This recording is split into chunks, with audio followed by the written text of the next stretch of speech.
Good morning. Let me show you my garden. Today is July 4th, 2020. Let's take a tour to see what is growing. In fact, there is so many things that I need to talk about, and I think the first things we might talk about before we even do the garden tour, let's check some fruit trees that still have some fruits on them. And as you can see, I have flowers growing but blooming, but they are not awake yet this morning. And I don't know the name of that flower, but they can get very tall. So they are tall, and you can see the flower. If you know the name, will you let me know, please? And then we have our Egyptian onion having their bubbles on top. And let's check our fruit trees here. First, I need to open this. And I have not got in the garden like at least a week or two. So I need to come here and see what I can do with this blackberry hanging. But what I wanted to show you here is gummy tree. Let's see, that's gummy. Yes. Sweet scarlet gummy. And that's the tree here. Last year, bunny destroyed, and I had it to cut. Pretty much, they destroyed the bottom that the previous branches wouldn't leaf out. So I cut them down when it started growing other branches from the side. And I showed that early during the season when it was flowering. Now we have the fruit. I harvested a few already, and I'm very glad that it came back and fruited this year, even though it was damaged by bunny last year. And that's the fruit. It usually has a seed inside of it. And when I harvested like 2 weeks ago, few were not ripe, so I left them. Probably they fell off, but well, I'm not seeing more, and that's just this one. I'm just going to put in my mouth. Uh-oh, I'll drop it then. I'll drop it on the floor. But I can just open it up for you to see the seed inside of it. So you'll put it in your mouth, you'll eat it, and then you'll spit the seed out. You can bite into the seed if you want to, but usually we just spit it out.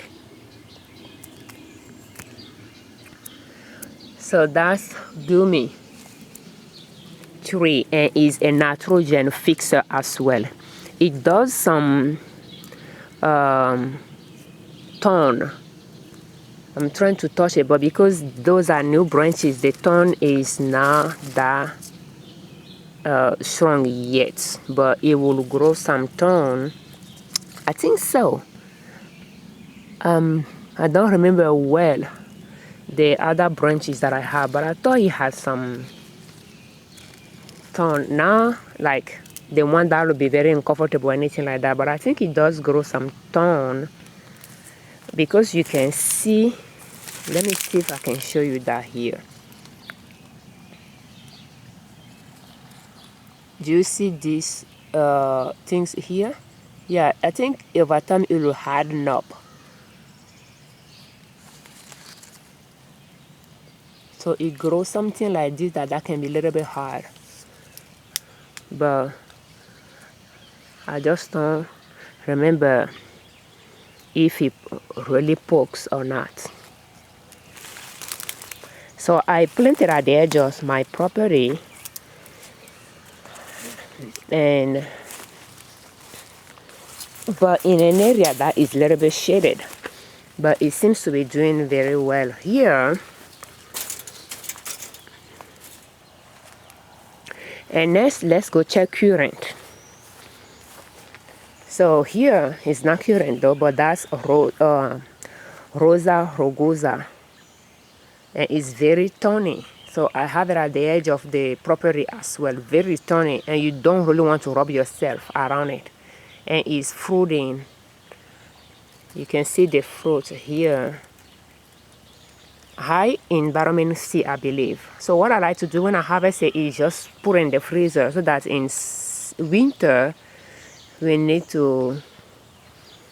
we are craving for vitamin C. We can just add it to our teas. So let's go. The currant, the red currant is in my front yard. But on our way to there, let's take a look at our red raspberry. I don't know if I'll show you at the back, but it's at the back as well. And you can see it's just right outside the driveway.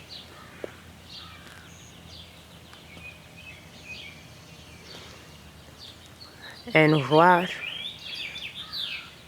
here, what my kids like to do is they'll ask me if they can harvest raspberries outside, and then I'll open the door and just watch them, and they will just harvest it along the fence without even going inside the fence, because I planted right at the edge of the fence inside, and they branch out, so it's so easy for them to harvest it. And that's the first fruiting.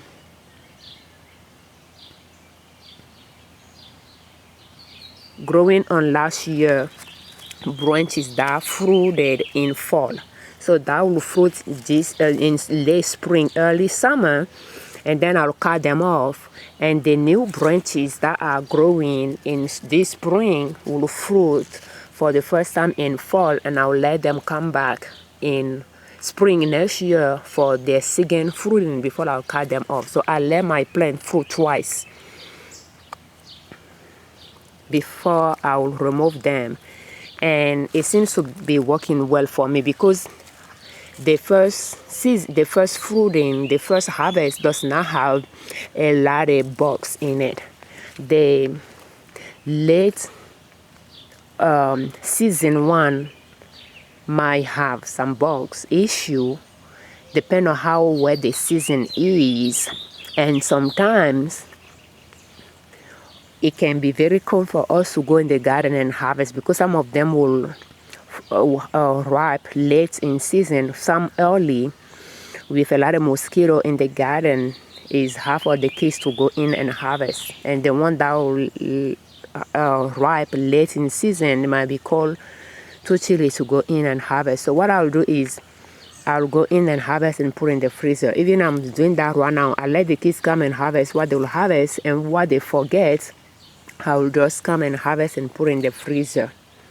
So you can see that along the fence, without even getting in, you can see all those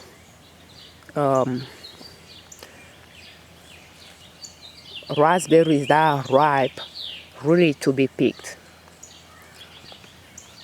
And I planted back in March shell peas, and they are growing. And when the kids come to harvest raspberry, they'll harvest them to remove the peas out of the shelf and eat.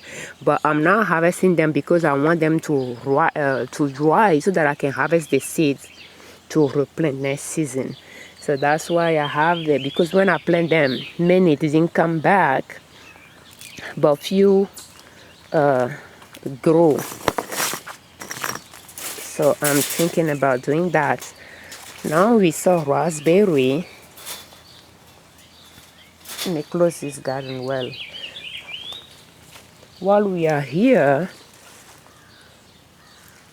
we can check our elderberry. That's the European variety, and I have two at the front here, right at the entry. But I had to cut one down early this season because it was damaged. But I let it flower so that it can pollinate this one. And after a while I cut it off. So I have my sorrel, which I use a lot in cooking and to make salad. Pretty much it replaces lettuce and spinach in my cooking and eating, and it's flowering. So when it start flowering, it will slow down producing leaves. So we have that. Now let's move to our currant here, and that's red currant. That's European variety as well. And I have it here. You can see it's red. I don't know what is eating the leaves, but you can see it's ripe. I put quite a bit in the freezer already, at least 2 cups, and I made salad, avocado salad last Sunday, and I put some in it. So I'm thinking I need to come here, harvest the rest, and put it in the freezer as well. And you can see it's kind of sour, so I will assume it's high in vitamin C as well. And I like to freeze them. I have the white, the black, and the red. That way in winter time we can add it to our meals or teas, because we dry our own mint for mint teas. And you can see them, that's peppermint here. I make soap as well out of it, and I dry it for mint teas for cold season.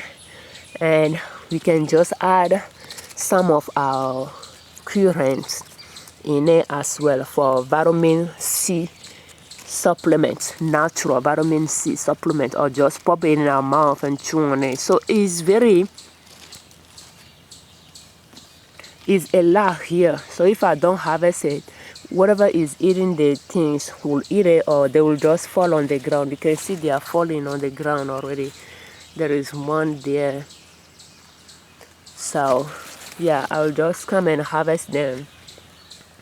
And not too far from there we have blueberry. That's the currant here, and maybe 2 feet away is blueberry, and that's the first year producing. So it's pretty light harvest here, and I'll probably harvest that as well if the kids don't beat me to it. And we can look at the tag here, and is Northland blueberry. And while we are talking about blueberry, let's check our grape. And as you can see, we have grape growing along the fence. Here is a fence within fence, so the middle fence I planted grape along the fence. And you can see that this one is the seedless, Concord seedless. So that's the first year fruiting, and you can see it fruit all the way.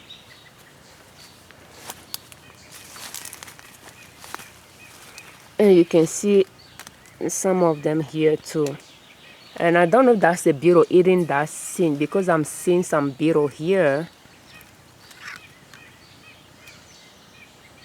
I don't know, they're the one that ate the currant leaves, so they are eating this. You can see them here as well, damaging the things here. And while we are talking about this, let's check our garlic. And that's hornet garlic. It's flowering here. It's going to produce a lot of bubbles, which are plants, and so that I can have a lot of supplies in garlic.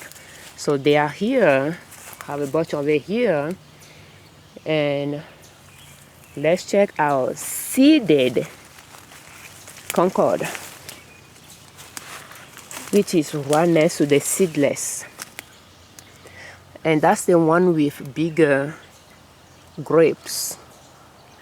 Is the seeded. Last year I harvested a lot after the kids stopped eating them, and I canned a few jars, thinking that we will have grape juice during holiday season.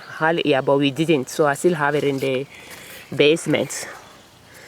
And that's my peas drying here. At this point, I should harvest them and let them dry more. But that's that. And I'm sure I will have, and early in spring, I cut down my Concord. My grapes, I like to trim the branches down to a bare minimum. And the one that I left grew back and start fruiting. And right next to that, we have parsnips. I planted parsnip like few years ago, and I have not purchased any more seed. I didn't eat them. I let them come back because they are biennial. They came back fruited, and I have parsnip ever since. So I'm thinking that this year I will eat some, because last year they went to seed and I harvest the seed and put it at places, and they drop their own seed as well. And they came back this year. The one that I didn't harvest last year. They came back, they fruited, they flowered, and now they are fruiting. So yes, they are here. And something about parsnip is you don't want to get too much involved with the sap inside the stem. I think it can irritate your skin if you expose your skin to the sun. So people are scared of that, but I planted it as a replacement for carrot because I thought it would do well in my garden. If I don't have to take care of it, it will do better in my garden than the regular annual, the regular carrot. Carrot is my annual as well. So, and they seems to be doing well without my help. So that's that. We have apple trees. They are now fruiting. I believe one is trying to fruit. I don't know what it is. Or if something ate it. But we harvest a lot of strawberries this year.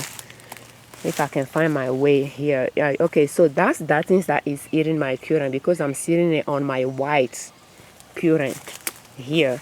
And I harvest white currant already. But you can see that there is some left on it. So that's the white currant. And those things are damaging it as well. But because it's white, you can see the seed. It has small seed inside.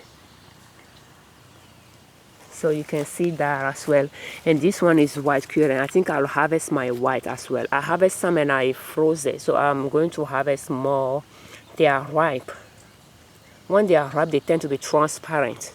So I'm going to harvest it from this tree as well. So they are not tall tree at all. Less than 4 feet.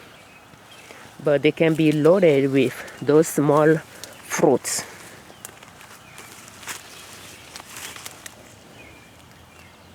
And I need to trim my grapes. They are kind of all over here. And that's my seeds from peas. And I had to say that peas is the only annual that I planted this year. So, and I believe I came across potato early season. That's this potato. This potato could have been in the ground for at least 3 years, at least. And sorry, I was kind of surprised. So it's here, and I think I came across another one somewhere in the garden as well. So I have plenty of potato here, and I didn't harvest them all, and they just come back year after year. Potato is a perennial as well. And I passed my sun trucks, but I'm not sure I'll go back there. I think I might have to. And you can see I have a lot of onions here, and I have a lot of strawberries. No, not strawberries, but raspberries here as well that I had to come and harvest as well. So as for the strawberries, I think they are pretty much done producing at the moment. I'm not seeing any ripe on it, but we harvest a lot. And I believe I froze about a gallon, if not more. And we ate a lot as well. So going deeper in the garden, let's see how far we can get. Now that things are growing, it's very hard to move around. Here is the sunchokes. And it's pretty much one side of the garden that I put it, and it's really taking over here. And it has been here for at least 2 years without me harvesting them. So they are just like taking over, and taking over.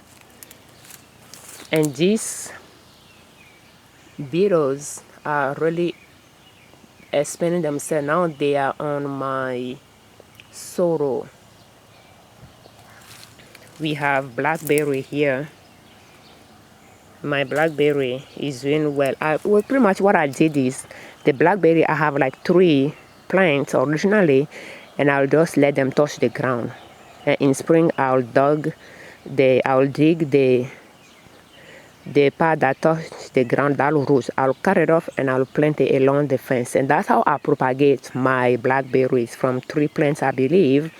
And I have them at the back and at the front. And the raspberry, they grow from the roots, and they will grow new shoots every spring, and I will thin the area, and the new shoots I'll replant. And that's how I propagate my raspberries as well. And I believe for the raspberries, I started with 2 plants, and I think I purchased 2 more later. So they're all different varieties. And that's how I got them all over the back and the front to see where they would like to be. And they like some area more than the other. This is soft neck garlic. And it's pretty much about the time to harvest it, because it's turning brown. Most of the leaves are brown. It will be the time to harvest it. The things with the garlic seeds, I let them on the ground, and they just come back. They are perennials. And you will think soft garlic does not grow seed, but it does, because the seed will be somewhere here, and there is a bump here, making me think that if I peel it, you will see it here, and that will be here. So when I harvest it, I will see a little one here. So I do have some soft neck garlic. They tend to be ready earlier than the hard neck, and a lot of times I don't even see them, because they will they will look like my mulch on the ground. Because I have mulch on the ground, it will be hard for me to see them when they are brown color on the floor, in case I wanted to dig to propagate. And here we are looking at Chinese yam, edible one, and it's along the fence, and it start flowering as well. And pretty soon it'll start making the little yam on top. That's a plant that make one long yam in the ground and a little one on top. And the little one, I'll harvest it. And last year, I believe I put some in the oven, bake it, and then eat some, just to see how it is. So I have it here. So those are my perennials, and this one is a weed. But yeah, those are my perennials that I introduced to my garden to have, because I have my job, I have my business, and I cook from scratch. So I don't really like to spend time weeding, watering, pampering plants. I like to just come and observe them. And when I mulch, when I weed, I don't call it weeding, I call it mulching, because I'll cut plants and weeds or wild plants, and then I will put them on the ground under the plants that I'm growing to mulch them. So I don't like to spend too much time caring for plants, but I like to observe them to see how they are growing, what need care, what I just like to observe them and go from there. So that's why I prefer perennial vegetables. And I don't water my garden, I just mulch it. And they do just fine. Even with weeds around, they do just fine. And when I have time, I come, I'll just remove my weeds and just put them near the plants that I'm growing. And the weeds, the ones that are edible, I eat them as well. So that's my garden. And we see the backyard a little bit, and we see the front yard a little bit. Thank you for watching. I'm Afiavi Ojune Liberman, creators of Liberman Consulting L.L.C YouTube channel and owners of Nina Soap. And our website is ninasoap.com. If you like to grow your own vegetables, you like to eat organic, and you have a little land, it will be great to plant your own vegetables or fruit trees, because the way I view it is, if I want it organic, I have to plant it myself. Otherwise, I just buy what is on sale and just go from there. But if you can afford to plant, even if you don't have time, you can implement a system that will work for you. And what works for me is what I'm sharing. I like to mulch, and I like to plant perennial and fruit trees. A little bit of annual times to times. I will plant beans, green beans, peas, tomato, squashes. Some years they will do well, some years not so well. But I know that I have my perennials that I rely on. And this year I didn't have time to plant onions at all. I just planted peas and that's it. So that's that. But we ate greens from my garden. I didn't buy greens at all from the store. So that's what works for me. I don't water, I don't weed. And when I comes and I'm trying to cut things that I need to cook, I see a weed on my way, I can just hold it and just put it down to mulch the ground. So that's, I don't call it weeding, I call it mulching when I go in the garden. So I don't find it like a chore at all. So, and that's that. Thank you for watching.